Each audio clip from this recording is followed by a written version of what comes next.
Hello, everybody, and welcome back to my YouTube channel. I'm Dr. Neha.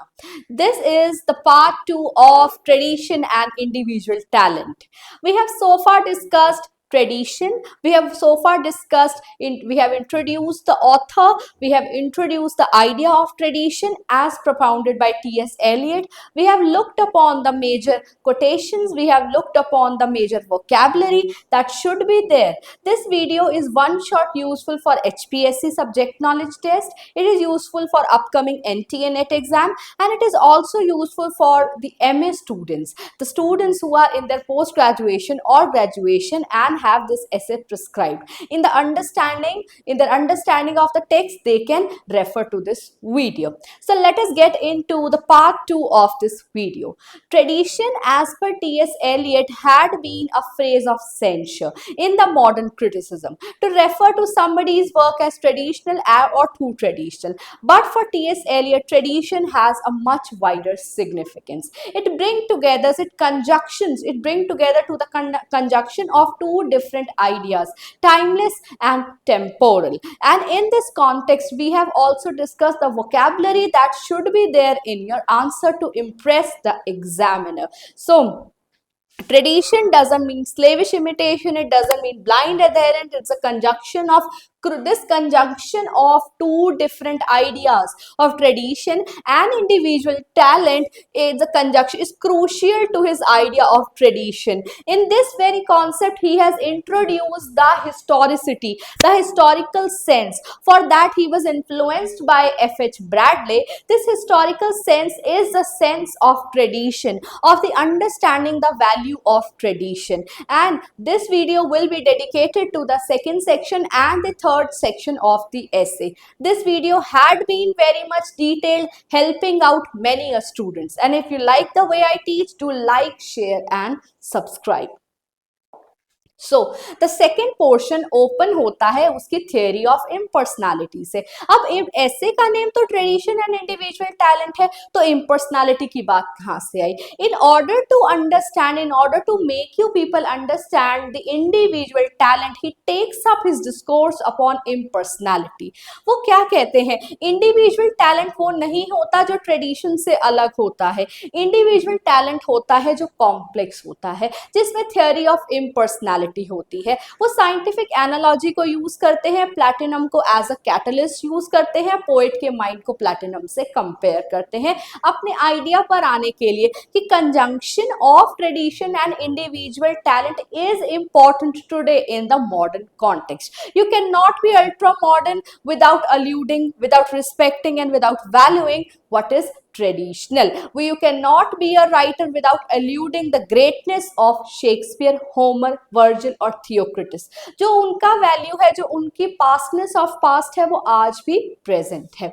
So he introduces a theory of impersonality. वो क्या कहते हैं कि Wordsworth के idea को तो भाई साहब रिजेक्ट कर दीजिए. आपके माइंड और हार्ट से आप प्रॉम्प्ट होते हैं, आप प्रॉम्प्ट होकर के लिखते हैं, तो वो आपका पर्सनल वर्क हो जाता है, एक बायोग्राफिकल या फिर एक ऑटोबायोग्राफिकल वर्क हो जाता है. तो आपको वो नहीं करना है. Your ideology should be rational, logical and you should be objective in your approach. You should know how to calculate, you should know how to balance your feelings and emotion, and you should betray. Definitely modern writer बन गए ना, you should betray your intense personal motivation prompted by your personal emotions and your values. You just can't present it on the paper. आपको objective, rational, logical होना पड़ेगा. अब subjective वाले objective को value करने वाले हैं. Outlook should be objective and depersonalized. Here in this section of individual talent, individual talent भी वो ही होता है जो इम्पर्सनैलिटी को एक्सरसाइज कर पाता है. एक practicing poet, individual practicing poet should know the theory of impersonality. in this in order to explain this section well, he alludes to the scientific analogy, और वो scientific साइंटिफिक एनालॉजी क्या है? The shred of platinum. He compares the mind of the poet to the shred of platinum. Very important NET PYQ, very important concept of impersonality जो कि आ सकता है हमारे HPSC के पेपर में. जी, ट्रेडिशन एंड इंडिविजुअल टैलेंट दोनों एक important stand alone questions भी बन सकते हैं. तो इस तरीके से एक आंसर को आपको, एक टेक्स्ट को आपको अप्रोच करना है, दैट यू नो एवरी नुक and corner of that essay. So in the second section he introduces the scientific analogy of platinum. The platinum is a scientific catalyst, is a scientific metal that is used as a catalyst in the presence of whom two reactions take place. ऐसे ही poet का mind होना चाहिए. इधर से feelings आ रही हैं, इधर से इमोशंस आ रहे हैं, उनका कॉम्प्लेक्सिटी होना चाहिए, कॉन्सेंट्रेशन होना चाहिए, बट माइंड पर उस चीज का पर्सनल अफेक्ट पर्सनालिटी पर नहीं होना चाहिए. So your emotions should be depersonalized. जैसे कि वेस्टलैंड, यहाँ पर इंटरटेक्सुअलिटी मैंने आंसर स्ट्रक्चर में बताया है.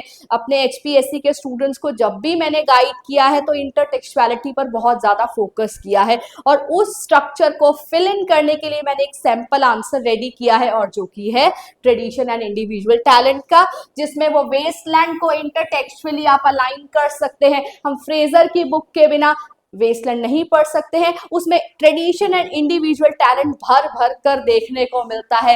राइटर एक इंडिविजुअल राइटर हैं जो कि ट्रेडिशन से अल्यूड कर करके एक ऐसा वर्क इन्होंने बनाया, 5 स्ट्रक्चर वर्क बनाया जो कि कॉम्प्लेक्स है, कॉन्सेंट्रेटेड है, लेकिन एलियट पर उस चीज का कोई असर नहीं है. हम पर है, आप पर है, सोसाइटी पर है, क्योंकि उन्होंने वर्ल्ड को एक वेस्ट लैंड कहा है. पॉल्यूशन, पॉपुलेशन, टायरेशियाज क्या नहीं है इस वर्क में.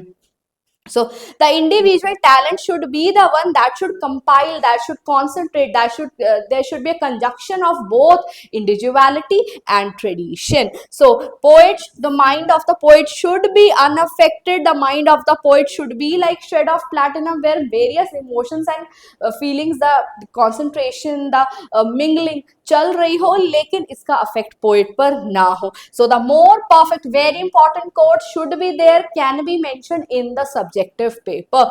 The more perfect the artist, the more completely separate in him will be the man who suffers and the man that creates. ये दोनों चीजें बिल्कुल अलग होनी चाहिए. Now, complex emotions. In this section of impersonality itself, he rejects the idea of Wordsworth. Wordsworth क्या कहते हैं? Poetry is a spontaneous overflow of powerful emotions recollected in tranquility. लेकिन T.S. Eliot कहते हैं no recollection, no emotion, no tranquility, no spontaneity. कुछ नहीं होना चाहिए जी. There should be the clear-cut mingling of complex emotions. There should be concentration upon the logical reasoning, factual, objective, whatsoever. You should know the prefixes and suffixes, and you should know the calculation of everything. आपको आपका फायदा, आपको आपका नुकसान पता होना चाहिए. Practical रहना बहुत ज्यादा जरूरी है. क्या ये सब कुछ वेस्टलैंड में नहीं है? बिल्कुल है. बैलेंस्ड वर्क है, एक फ्रेगमेंटेड वर्क है, मॉडर्न वर्क है, लेकिन साथ के साथ ऐसे को जस्टिफाई करता है. एग्जाम्पल दे रही हूं, इंटरटेक्सुअल कोट कर सकते हो, टीचर पर अच्छा इंप्रेशन जाएगा. आपने न्यू कंपाउंड बनाया, न्यू वर्क बनाया. with that I come to the end of the theory of impersonality and the second section. Now let us come to the third section, that is the conclusion section of the essay. In this section, T.S. Eliot himself has given the conclusion. It is written in the nature of conclusion that poetry is not turning loose of emotion but an escape from emotion. It is not the expression of personality but an escape from personality. You should not express your personality, but you should play a impersonal game. With that, I come to the end of the discussion of tradition and individual talent. I hope you liked it. कुछ भी minutes में sum up करना इस ऐसे को possible नहीं है. I have tried my best to be as comprehensive and as understandable as possible. And in this conclusion section also, I request you people to share this channel, to like, comment and review, and let me know how you feel about it. And also I have launch an offline course. मेरे पास बहुत से comments आ रहे हैं कि ma'am हमें ये करवा दीजिए, वो टॉपिक करवा दीजिए, थियोरी करा दीजिए, क्रिटिसिज्म करा दीजिए। तो मैं उन स्टूडेंट्स के लिए बता दूं, एक कोर्स ऑलरेडी ऑफलाइन रन कर रहा है। ये कोर्स कंप्लीट सिलेबस पर फोकस नहीं है, बिकॉज हम उस स्टेज पर हैं जब हम असिस्टेंट प्रोफेसर एग्जाम के लिए जाते हैं तो हम ऑलरेडी अपने मास्टर्स और नेट क्वालिफाइड हैं, तो हमने बहुत से टॉपिक्स को कवर कर रखा है। तो I am guiding and helping the students with checking their answers, making notes for specific topics, specific requested topics का एक नॉमिनल सा चार्ज हमने रखा है। जो हम स्टूडेंट्स हमें रिक्वेस्ट करते हैं हम उनके नोट्स प्रोवाइड करते हैं, ऑनलाइन लेक्चर्स प्रोवाइड करते हैं और उनके आंसर्स को पर्सनल अटेंशन के साथ चेक करते हैं। हमारे बैचेस ऑलरेडी बहुत ज़्यादा पैक्ड हैं क्योंकि हम बहुत ही डाइवर्स वर्क कर रहे हैं, लेकिन हेल्प करना चाहते हैं अपने स्टूडेंट्स की in the best veg possible. तो अगर आप भी किसी टॉपिक में हेल्प चाहते हैं आप कमेंट कर सकते हैं, हम यूट्यूब पर भी उसे पढ़ाएंगे और उसके साथ साथ आपको उसके नोट्स भी अवेलेबल कराएंगे। तो with that I come to the end of this video. Time is really very less. I do not intend to waste your time, but let us work smart and help together through this YouTube, and you can contact me at the given number जो कि description box में दिया गया है। I wish you all the very best as you prepare to like, share and subscribe. This is doctor Neha wishing you all the very best as you prepare.